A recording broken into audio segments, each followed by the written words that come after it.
250,000 buildings abandoned in Detroit.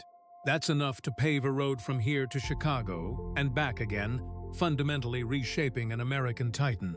From 1950 to 2010, Detroit's population plummeted by 63%, leaving vast districts empty and silent. Humanity retreated, but something else moved in, multiplying with chilling efficiency: the Norway rat. These prolific rodents can produce up to 2,000 offspring annually, their population here exploding. Unchecked, they can squeeze through a quarter-inch gap, smaller than your thumb, accessing nearly any structure. How did this city, once the Paris of the Midwest, become a ghost town? Its decline left behind 250,000 decaying shells, thousands of homes, schools, and factories standing empty with vacant eyes. The urban decay is immense and surprisingly vertical. Detroit's abandoned structures, stacked end to end, could dwarf the Burj Khalifa 200 times over. Its millions of tons of steel, concrete, and wood slowly crumbling. Nature doesn't forget, and entire blocks disappear under a wild green blanket. Evolution looked at human cities and said, "Challenge accepted." An estimated rat population now exceeds its human population tenfold. Absurd, isn't it?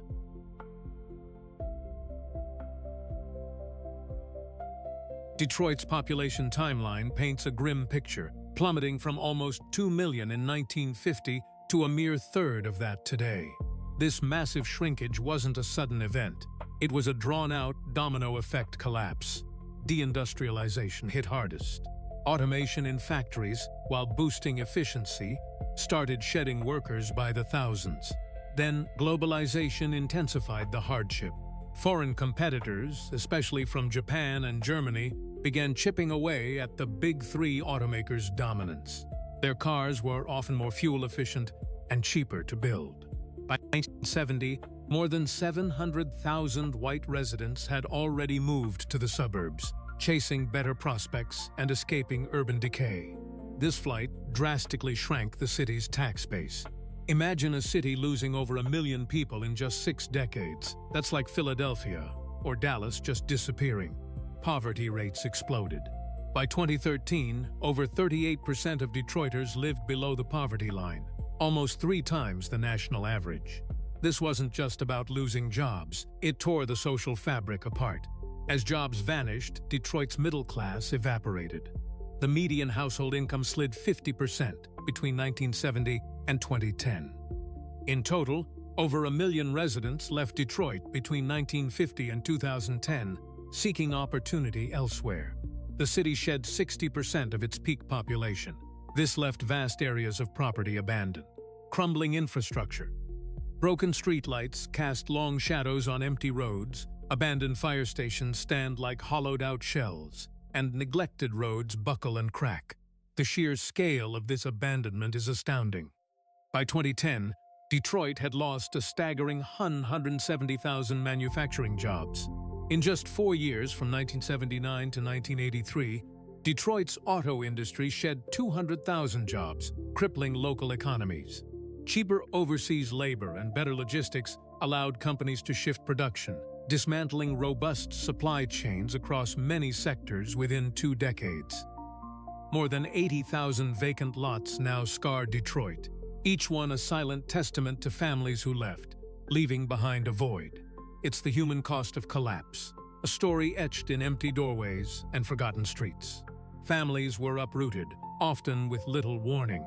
In 2010 alone, over 10,000 homes were foreclosed, displacing countless residents from their communities. Think about packing a life into a few boxes, the weight of your past suddenly crushing. Education suffered immensely too. Between 2000 and 2010, 140 public schools closed, leaving 70,000 students displaced and adrift. Children's futures, once bright with possibility, became uncertain. Healthcare access vanished, creating critical gaps. By 2010, 7 major hospitals had closed, carving out healthcare deserts for nearly 200,000 residents, meaning longer waits and harder journeys for care. Properties became worthless. 75% of properties around some homes were vacant and condemned. It's the housing market equivalent of a post-apocalyptic dystopia. Neighborhoods once alive with laughter became isolated pockets. In 22 square miles, only 10% of the residents from the 1950s remained. So where did the millions go? Around 1 million Detroiters migrated between 1950 and 2010, severing deep community roots.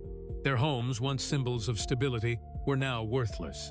Over 70% of property values plummeted post-2000. This mass exodus created a social vacuum. The 639,000 residents remaining by 2020 struggled with severely limited resources. How do you rebuild when the foundation is gone? The psychological toll was immense, with community leaders reporting a 30% increase in mental health crises. Chronic stress and systemic despair took their toll, and with declining services, crime flourished. Detroit's violent crime rate reached 2,071 incidents per 100,000 people in 2013, 4 times the national average. Detroit holds over 40 square miles of vacant land, a sprawling urban wilderness where nature is reclaiming its territory. Decaying factories are becoming vertical forests, and tenacious saplings are sprouting from concrete cracks, turning more than 12,000 empty lots into spontaneous, lush ecosystems. You see pioneer species like Tree of Heaven and various grasses colonizing these forgotten spaces. Their roots are cracking the pavement, creating brand new habitats for wildlife. Local ecologists are documenting a surge in red foxes, coyotes, and over 150 bird species now thriving in these unexpected green zones. The natural canopy here expands annually, with some areas seeing a 2 to 3% increase in tree cover each year. Entire city blocks that once held homes are now dense thickets, and structures like the Packard plant are becoming concrete monuments completely enveloped by green. It's a bit creepy, actually, how fast this ecological succession happens. Within 10 years, small saplings can grow into 15-foot trees, dramatically reshaping the urban landscape. Nature, finding a vacuum, just rushed in. Evolution, never one to waste an opportunity, turned post-industrial blight into this bizarre new ecosystem. Studies show that soil composition in these greened areas has improved significantly, absorbing 25% more stormwater runoff than adjacent paved surfaces.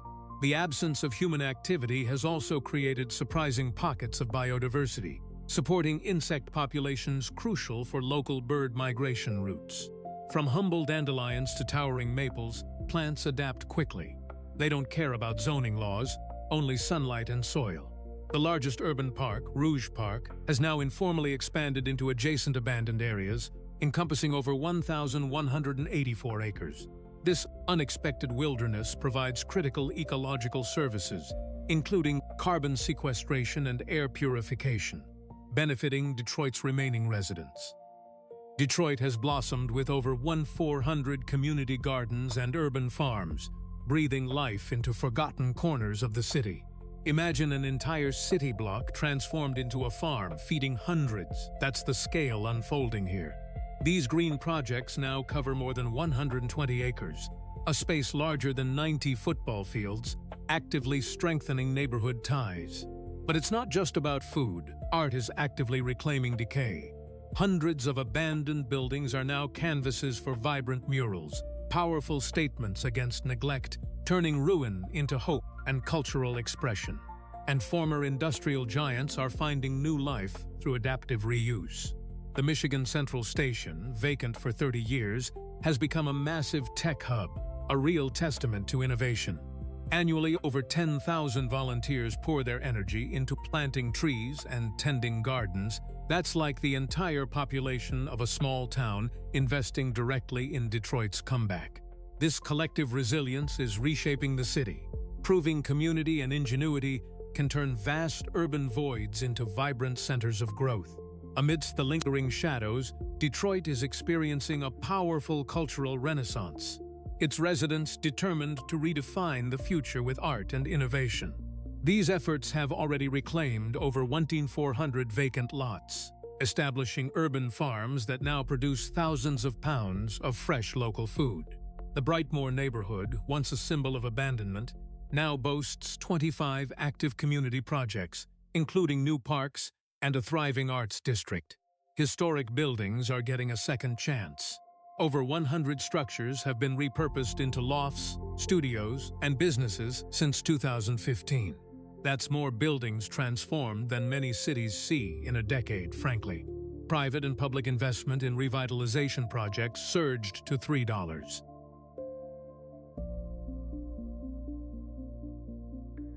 Detroit's recovery isn't just a comeback story, it's a global lesson for cities facing disruption. Since 2010, residents have sparked over 500 grassroots projects, from urban gardens to art installations, breathing new life into the city. Innovative green infrastructure projects are now turning vacant lots into vital systems for managing stormwater. Across more than 2,000 acres, this work is reducing urban runoff and cutting flooding by a significant 30%. The economy has also shifted dramatically, moving past its singular focus on car manufacturing. In the last 5 years alone, over 300 new tech startups have taken root. After decades of decline, Detroit's population drain has slowed by a stunning 75% since 2010, with some neighborhoods even seeing modest growth. Iconic structures are being meticulously restored, like the Michigan Central Station, abandoned for 30 years, now a sprawling innovation hub. This rebirth directly counters old perceptions. Forbes once dubbed it America's fastest shrinking city, yet now it highlights its resurgence. Since 2014, major philanthropy has poured over $2 billion into the city's revival, revitalizing neighborhoods and supporting everything from education to public spaces. Crucially, youth programs are empowering the next generation with skill building and leadership opportunities. Cities worldwide, like Leipzig, Germany, and Youngstown, USA, are now studying Detroit's post-industrial transition to learn from its journey. The vision for Detroit's future is a strong, fair, and sustainable urban center. Its ongoing transformation offers a blueprint for post-industrial recovery everywhere.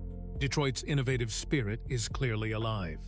As Mayor Mike Duggan put it, "We're not just bringing Detroit back, we're creating a new Detroit." While other cities struggle, Detroit demonstrates how local leadership and community action can prevent outright collapse.